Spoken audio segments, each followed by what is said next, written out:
嗨，大家好，这里是 Just Be Station。首先报道一则今日消息，肖战起诉黑粉的案件之一取得了胜诉。北京市互联网今天早上发布公告，肖战与从4起网络侵权责任纠纷一案已审理终结。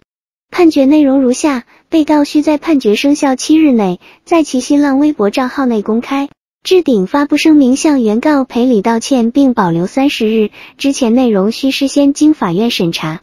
否则将在人民法院报刊登本判决内容。被告在判决生效7日内支付原告的精神损害赔偿金15000元，加上支付原告的维权费用等，共计32730元人民币。那么判决中提到的生效之日怎么计算呢？首先是公告之日，也就是今天起，经过60日后即视为已送达，然后再等15日。如果被告没有递交上诉状，判决即刻产生法律效力，加起来就是最多75天，判决生效。判决生效后7日内，被告必须履行判决书内容。肖战团队于今年5月13日起诉，到今天判决，历经3个多月，算比较快的。因为这种案件证据清楚，情节简单，时间主要是花在等待被告应诉上面了。之后被告必须在82天之内在微博置顶道歉30天，并支付各项赔偿金。上诉的可能性不大。很多人说判决金额太低了，但其实这个判决的主要意义在于被告败诉了，违法侵权行为成立，对一个年轻人今后的影响非常大。下面分2种情况讨论一下。第一种，被告如果超过日期拒不履行判决书内容，则将被强制执行并列入失信名单，这是非常严重的。今后被告人贷款买房、开公司、搭乘交通工具，甚至网购都会受限，高消费会被驳回，子女不能上私立学校，子女考大学研究生或者公务员、军校等都不可能。第二种，被告人如果按时执行判决，由于这是民事诉讼，不会留下案底，但是会记入本人档案，保留60年以上。报考公务员等政审严格的事业单位肯定不可能了，就算是一般的公司，也会要求入职员工签署无违法犯罪记录的保证书，并且会做背景调查，查询档案资料。现在竞争那么激烈，企业管理者为什么要冒着风险录用一个有违法记录，并曾经恶毒的造谣、辱骂他人的员工呢？而且因为肖战的知名度，案件影响很大，他现在在职的公司，如果入职合同中约定了员工损害公司声誉的处罚条款，这个人可能会被降职甚至辞退，再找本职业工作会很难了。有消息说被告是一名记者，那可能更加糟糕了，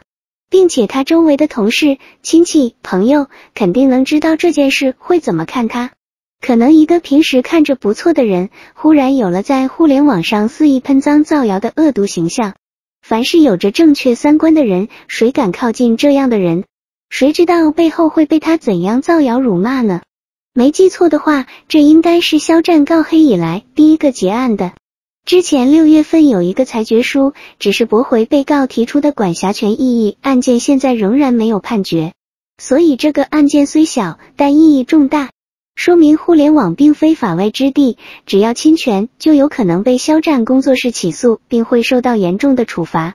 这个被告并非属于任何收钱办事的直黑团伙，只是一个散黑，正如互联网上成千上万的227参与者一样。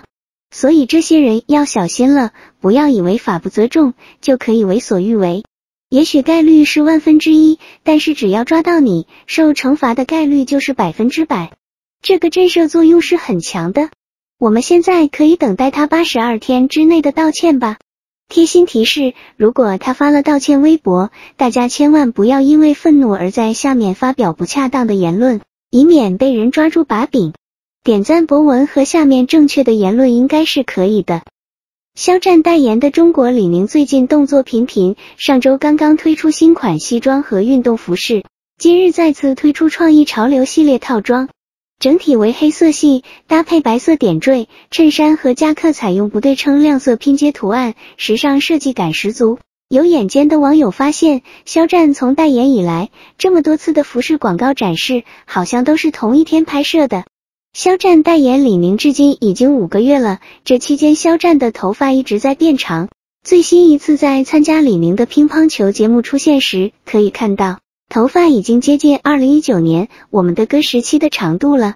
大家仔细看看肖战这几个月来不同造型的照片，会发现头发比现在短了很多，大概就是第一套造型的长度，并且每套造型的发型都没怎么变。合理猜测这些是肖战专门抽出一天来集中拍摄的，而且每一款服饰都是套了好多层，把代言人使用的十分充分，好像担心肖战之后抽不出时间了，可见他实在是个大忙人啊。另一个物料是双立人最新广告，肖战一身白衣牛仔裤，居家服饰，清清爽爽，欣赏一下。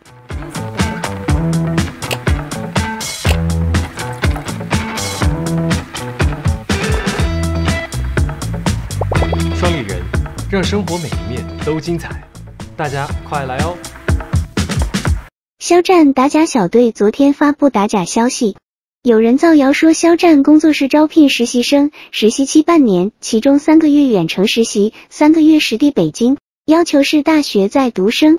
最关键的是，造谣者声称实习生没有工资，反倒要自己交10万元钱。这个消息从头到尾都很假，远程实习是个什么意思？为什么只招大学生？更重要的是，还要收10万块钱，这已经涉及到大额诈骗了。我们看这条招聘信息漏洞百出，可能觉得很可笑，不明白为什么还要专门去澄清。但是别忘了，肖战的粉丝群体包括了各个年龄层，由于肖战的个人吸引力，也许就会有不谙世事的大学生想要更加接近自己的偶像，而轻易相信这个信息。为防止谣言发散，保护粉丝，工作室及时发了声明。此举更是防止有心人借着这10万元来制造事端，自导自演，给肖战抹黑。这种涉及到大量金额的谣言，防患于未然还是非常必要的。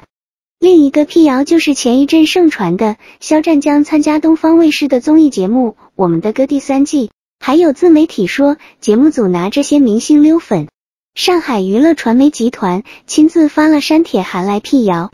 指明账号为华语乐坛的自媒体发布的内容纯属子虚乌有。说起来，现在一些营销号真的是没有下限，自己编造艺人将参加某个节目或某个电视剧，然后自己再去辱骂这些节目溜粉，或者辱骂艺人甜饼，全套自导自演一条龙，艺人和节目组什么都没做，却无辜挨骂。自媒体借此大赚流量热度，也不知道这些营销号什么时候会被整治。这个声明也说得非常清楚，新一季我们的歌参加艺人名单中并没有肖战、那英等人，所以之前传播的那些小道消息都是假的，大家不用期待了。本期视频内容包括肖战告黑胜诉、李宁、双立人最新广告物料、打假小队辟谣、我们的歌辟谣。更多内容请订阅频道，随时知道肖战最新消息。谢谢观赏，下期再见。